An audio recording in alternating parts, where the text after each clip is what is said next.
guys, ito na po yung ating uulamin natin ngayong bagyo. Yan yan po yung ating mga hito guys. Siguro mga 1 kilo na yan, 1 piraso, 1 kilo. So update po sa ating po mga hito. Ito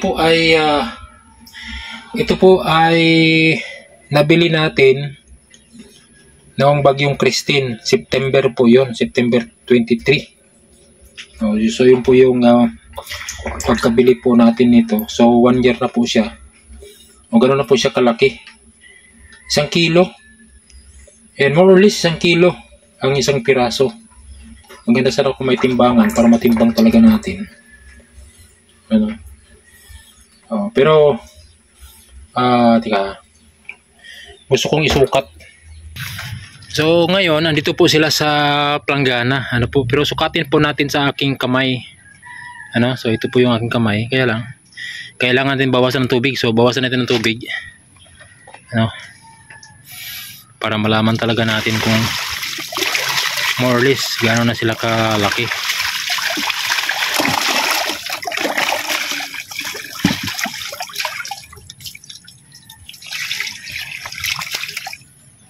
Ayan. Okay, so ngayon kung sukatin ko sa aking ito po yung kamay ko guys.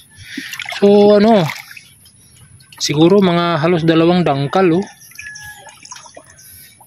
halos 2 dangkal. Ganun po siya kalaki So yan, ito to. Yan. Tapos so 2 dangkal. Pero mas maganda talagang matimbang. Kaya lang wala tayong timbangan dito ngayon.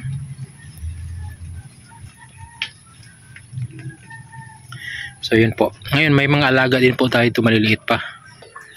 So dito po yung alaga natin, maliliit pa. Kaya lang busog ito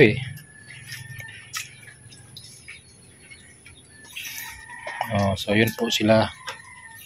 Mga maliliit pa po yan. Siguro mga 3 pulgada.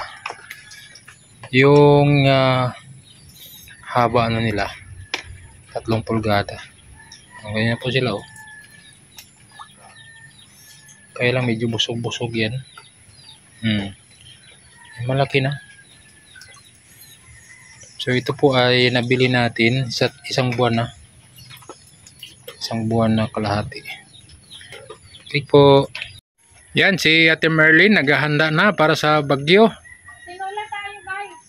Ito po mga tinula guys ito pong mga pinuputol ko na po yung mga sanga ng ng malunggay kasi babaliin na lang din ng bagyo yan.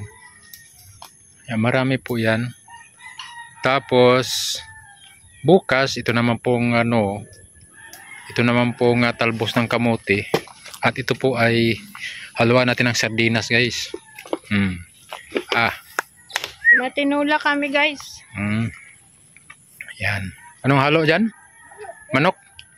Yung manok tinula. Katayin daw yung manok ko guys. Tapos ngayon may haharbisin tayong saging dyan kasi baka maunahan tayo ng bagyo. So ito po yung harbisin natin.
So yan po ang isang buhig ng lakatan.